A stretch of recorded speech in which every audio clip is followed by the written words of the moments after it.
வச்சு எங்களுக்கு ஆசீர்வதித்தாரும் இயேசு கிறிஸ்து நாமத்தில் வேண்டிக் கொள்கிறோம் பிதாவே, ஆமென்.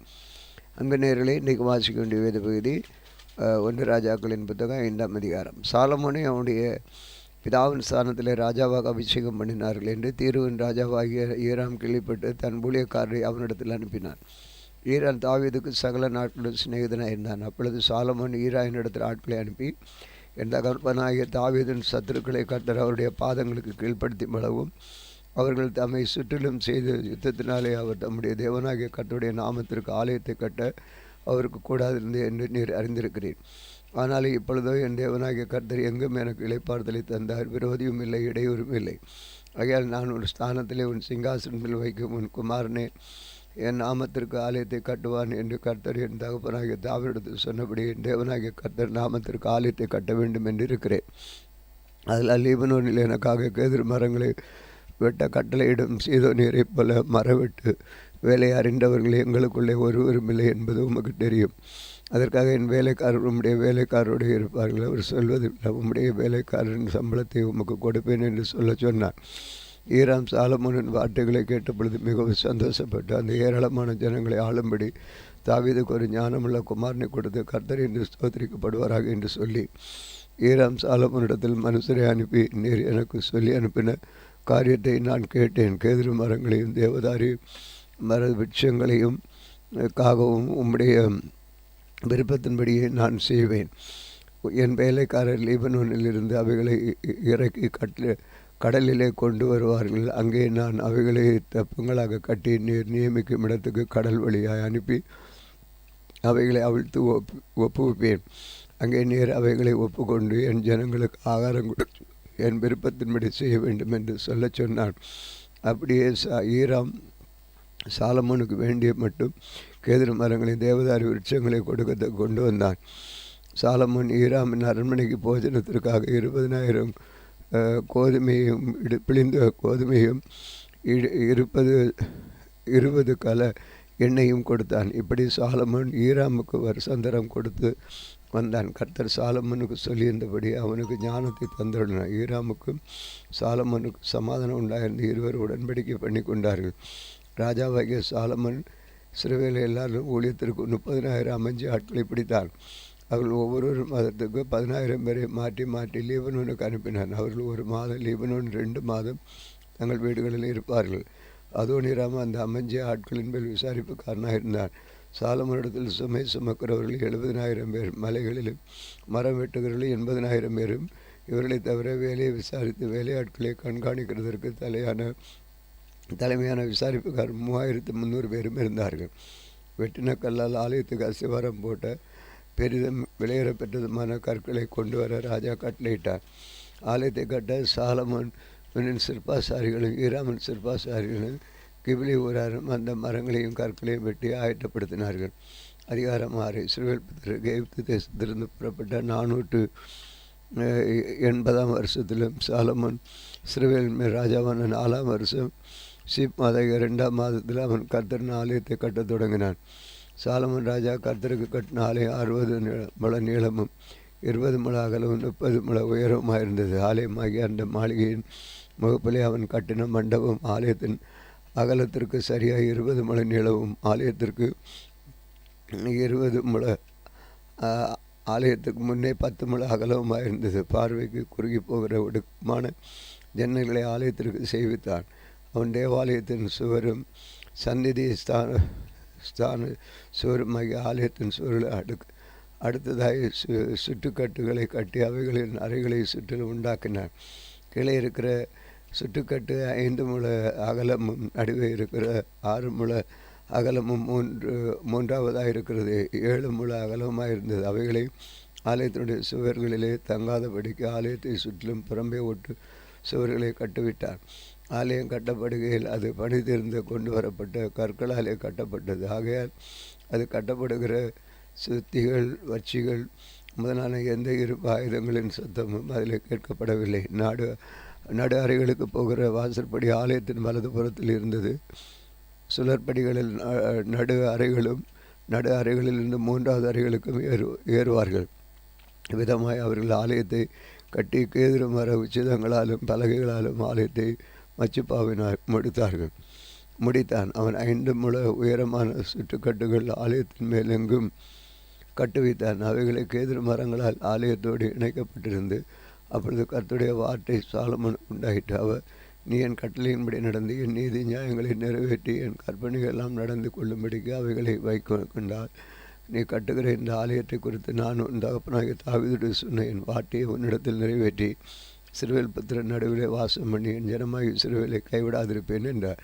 அப்படியே சாலமோன் ஆலயத்தை கட்டி முடித்தான். ஆலயத்தை சுவர்களில் உட்புறத்தை தளம் தொடங்கி சுவர்களின் மேல் சுவர் மற்றும் கேதுரு பலகைகளால் மூடி பிடிப்பட்ட உட்புறத்தை மரவேலையாக்கி ஆலயத்தின் தேவதார் விருட்சங்களையும் பலகைகளால் தளவரிசைப்படுத்தினார். தளவரிசை தொடங்க சுவர்களின் உயரம் மற்றும் ஆலயத்தின் பக்கங்களை தொடர்ந்திருக்கிற 20 முழ நீளமான மறைப்பையும் கேதுருவைகளால் உண்டாக்குற உட்புறத்தை மகா பரிசுத்தமான சந்ததி ஸ்தானமாக கட்டினான்.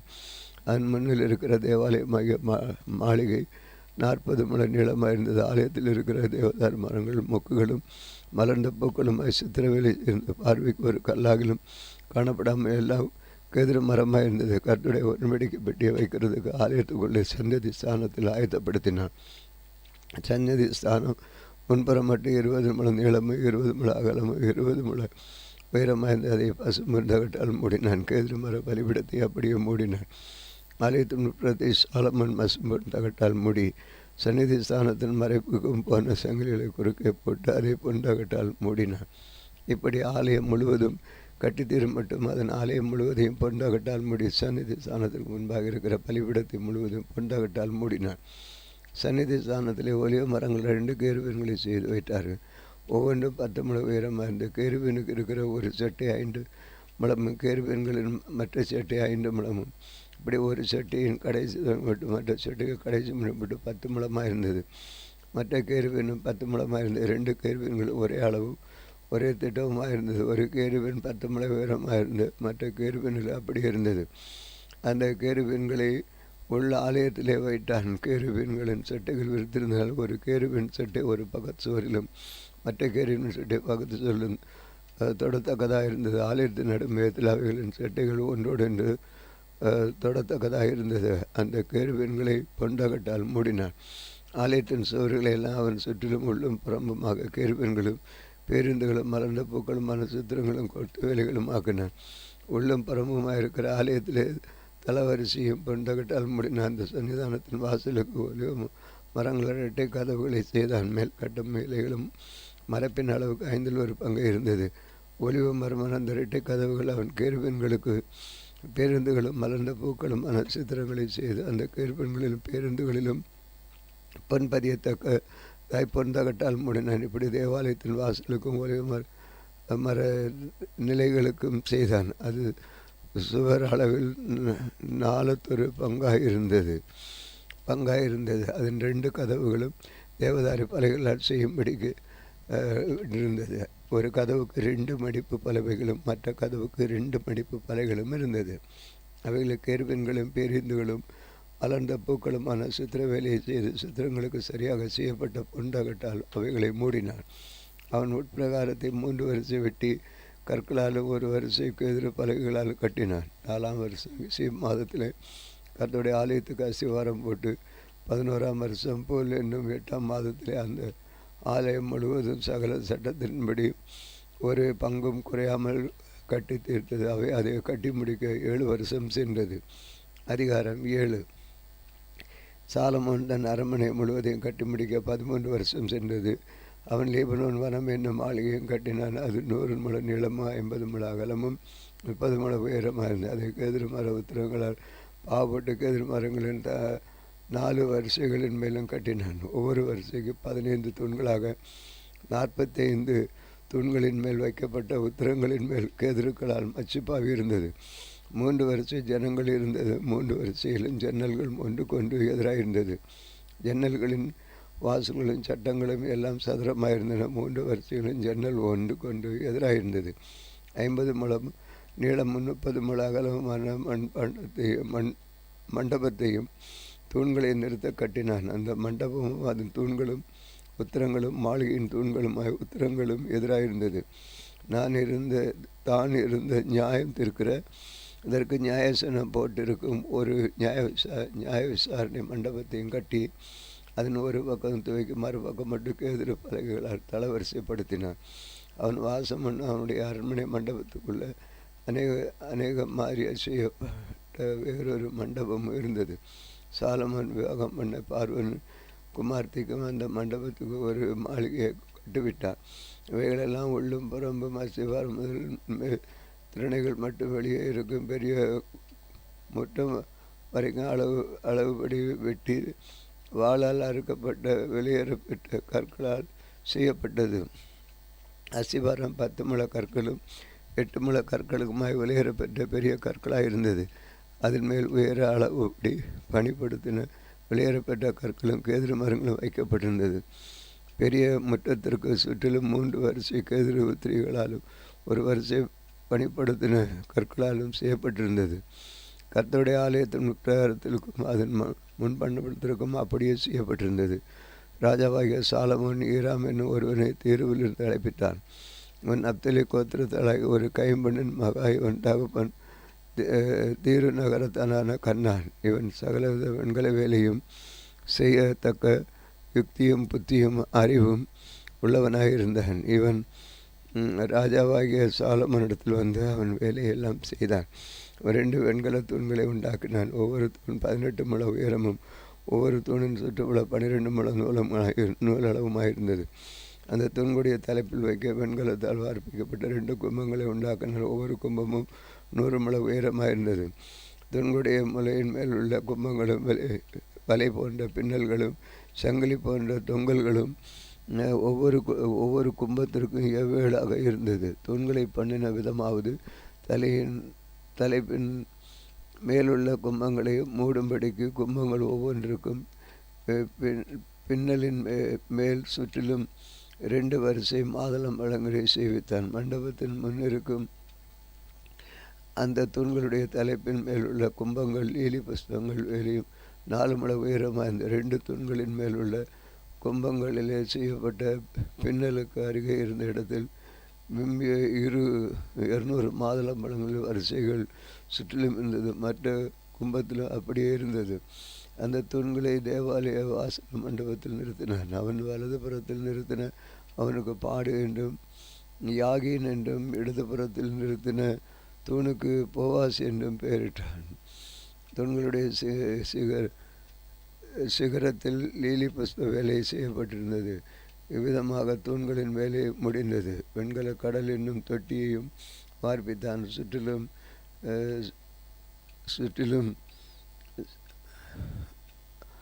சுற்றிலும் சக்கரகாரமான அதனுடைய ஒரு விளிம்பு தொடங்கி மது விளிம்பு மட்டும் அகலம் 10 முழம் உயரம் 5 முழ சுற்றலும் 30 முழ நீளமாய் இருந்தது. அந்த கடல் தொட்டியை சுற்றிலும் விளிம்புக்கு கீழே அதை சுற்றிலும் மொக்குகள் ஒவ்வொரு முகத்திற்கு 10 செய்யப்பட்டிருந்தது. வார்க்கப்பட்ட அது மொக்குகளின் வரிசைகள் 2 தொட்டியோடு ஒன்றாக வார்க்கப்பட்டிருந்தது. அது 12 ரிஷபங்களின் மேல் நின்றது. அவைகள் 3 வடக்கையும் 3 தெற்கையும் 3 மேற்கிழக்கையும் நோக்கி இருந்தது. கடல் தொட்டி ரிஷபங்களின் மேலாகவும் அவைகளின் பின்புறங்கள் எல்லாம் உள்ளதாகவும் இருந்தது. அதன் கனம் 4 விரற்கடையும் அதன் விளிம்பு பான பாத்திரத்தின் விளிம்பு போலும் லீலி புஷ்பம் போலும் இருந்தது. அது 2000 குடம் தண்ணீர் பிடிக்கும். 10 வெண்கல ஆதாரங்களையும் செய்தான். ஒவ்வொரு ஆதாரம் 4 முழ நீளமும் 4 முழ அகலமும் 3 முழ உயரமாயிருந்தது. அந்த ஆதாரங்களின் வேலைப்பாடுகள் என்னவென்றால் அவைகளுக்கு சவுக்குகள் உண்டாயிருந்தன. சவுக்குகளோ சட்டங்களின் நடுவில் இருந்தது. சட்டங்களுக்கு நடுவில் இருக்கிற அந்த சவுக்குகளில் சிங்கங்களும் காளைகளும் கேதுருப்பீன்களும் சட்டங்களுக்கு மேலாக ஒரு திறனையும் சிங்கங்களுக்கு மேலாக காளைகளும் கீழாக சாய்வான வேலைப்பாடுள்ள 5 ஜலதாரைகளும் அதனுடைய இருந்தது. ஒவ்வொரு ஆதாரத்திற்கு 4 வெண்கல உருளையும் வெண்கல தட்டுகளுக்கு அது 4 கோடிகளுக்கு அச்சுகளும் இருந்தது. கொப்பரையின் கீழ் இருக்க அந்த உண்மைகள் ஒவ்வொன்றுக்கும் வார்ப்பு வேலையாக ஜனதாரிகளுக்கு நேராக இருந்தது. திறனைகளுக்குள்ளான அதன் வாய்ப்பு மேலாக ஒரு முழாமன் உயர்ந்திருந்தது. அதன் வாய் 1.5 முழ சங்காரகார சக்கர சக் சக்கரகாரமும் தட்டையும் சக்கரகாரமும் தட்டையும் அதன் வாயின் மேல் சித்திரங்களும் செய்யப்பட்டிருந்தது. அவைகளின் சவுக்குகள் விருத்தமாயிராமல் சதுரமாயிருந்தது. அந்த 4 உருளைகளின் சவுக்குகளும் கீழும் உருளைகளின் அவர்கள் ஆதாரத்திலும் இருந்தது. ஒவ்வொரு உருளை 1.5 முழ உயரமாயிருந்தது. உருளைகளின் வேலை இரதத்தின் உருளைகளின் வேலைக்கு ஒத்திருந்தது. அவைகளை அச்சுகளும் சக்கரங்களும் வட்டங்களும் கம்பிகளும் எல்லாம் வார்ப்பு வேலையாயிருந்தது. ஒவ்வொரு ஆதாரத்தினுடைய 4 கோடிகளும் ஆதாரத்திலிருந்து புறப்படுகிற 4 கொம்மைகள் இருந்தது. ஒவ்வொரு ஆதாரத்தின் தலைப்பிலும் 1/2 முழ உயரமான சக்கரகாரமும் ஒவ்வொரு ஆதாரத்தினுடைய தலைப்பின் மேலும் அதிலிருந்து புறப்படுகிற அதன் கைப்பிடிகளும் சவுக்குகளும் இருந்தது. அவைகளில் இருக்கிற கைப்பிடிகளுக்கும் சவுக்குகளுக்கும் இருக்கிற சத்துவங்களில் கேர்வன்கள் சிங்கங்கள் பேருந்துகளுடைய சித்திரங்களை தீர்த்திருந்தார்கள். சுற்றிலும் ஒவ்வொன்றிலும் ஜலதரைகளிலும் இருக்கும் இடங்களுக்கு தக்கதாய் செய்தான். இந்த பிரகாரமாக அந்த 10 ஆதாரங்களையும் செய்தான். அவைகள் எல்லாரும் ஒரே வார்ப்பும் ஒரே அளவும் ஒரே வித கொத்து வேலையுமாயிருந்தது. 10 வெண்கல கொப்பரைகளையும் உண்டாக்கினான். ஒவ்வொரு கொப்பரையும் 40 குடம் பிடிக்கும். 4 முழ அகலமான ஒவ்வொரு கொப்பரையும் அந்த 10 ஆதாரங்களில் ஒவ்வொன்றின் மேலும் வைக்கப்பட்டிருந்தது. 5 ஆதாரங்களை ஆலயத்தின் வலதுபுறத்தில் 5 ஆதாரங்களை ஆலயத்தின் இடதுபுறத்திலும் வைத்தான். கடல் தொட்டியை கிழக்கில் ஆலயத்தின் வலதுபுறத்திலே தெற்குக்கு நேராக வைத்தான். பின்பு ஈரான் கொப்பரைகளையும் சாம்பல் எடுக்கிற கரண்டிகளையும் கலங்களையும் செய்தான். இவ்விதமாக ஈராம் கர்த்தருடைய ஆலயத்துக்கு ராஜாவாகிய சாலமோனுக்கு செய்ய வேண்டிய எல்லா வேலையும் செய்து முடித்தான். அவைகளை என்ன 2 தூண்களும் 2 தூண்களுடைய முனையின் மேலும் இருக்கிற 2 உருண்டை கும்பங்களும் தூண்களுடைய முனையின் மேல் இருக்கிற 2 உருண்டை கும்பங்களும் மூடும் 2 வலைப்பின்னல்களும் தூண்கள் மேலுள்ள 2 உருண்டை கும்பங்களை 3 மணி ஒவ்வொரு வலைப்பின்னலும் 12 வரிசைகள் மாதுளம் பழங்களும் 2 வலைப்பின்னல்களுக்கு 400 மாதுளம் பழங்களும் 10 ஆதாரங்களின் வயிற்று 10 கொப்பரைகளும் ஒரு கடல் தொட்டியின் கீழ் இருக்கிற 12 ரிஷபங்கள் கீழ் இருக்கிற 12 ரிஷபங்களும் செப்பு சட்டிகளும் சாம்பல் கரண்டிகளும் கலங்களும் செய்தான். கர்த்தருடைய ஆலயத்துக்காக ராஜாவாகிய சாலமோனுக்கு ஈராம் செய்த இந்த எல்லா பனிமுட்டுகளுக்கு சுத்தமான வெண்கலமாயிருந்தது. யோர்தானுக்கு அடுத்த சமனான பூமியிலே சுக்கோத்துக்கும் சார்தானுக்கும் நடுவே களிமண் தரையிலே ராஜாவைகளை வார்ப்பிட்டான். இந்த சகல பனிமுட்டுகளின் வெண்கலமும் மிகவும் ஏராளமாயிருந்தபடியால் சாலமோன் அவைகளை நிறுத்தவில்லை. அதனுடைய நிறை இவ்வளவென்று ஆராய்ந்து பார்க்கவும் பின்னும் கர்த்தருடைய ஆலயத்துக்கு தேவையான பனிமுட்டுகளை எல்லாம் சாலமோன் உண்டாக்கினார். அவையாவன பொன் பலிபீடத்தையும் சமூக தப்பங்களையும் வைக்கும் பொன் மேஜையும் சந்திரி ஸ்தானத்துக்கு முன்பாக வைக்கும் பசும்பொன் விளக்கு தண்டு வலதுபுறமாக 5 இடதுபுறமாக 5 பொன்னான அதன் பூக்களோடும் விளக்குகளோடும் கத்திரிகளோடும் கூட உண்டாக்கினான். பசும்பொன் கிண்ணங்களையும் வெட்டு கத்திகளையும் கலையங்களையும் தூப கலையங்களையும் மகா பரிசுத்தமான உள்ள ஆலயத்தினுடைய கதவுகளின் பொன்னான முளைகளையும் தேவாலயங்களின் ஆலயத்து முளைகளையும் தேவாலயமாகிய மாளிகை கதவுகளின் பொன்னான மூளைகளையும் செய்தான்.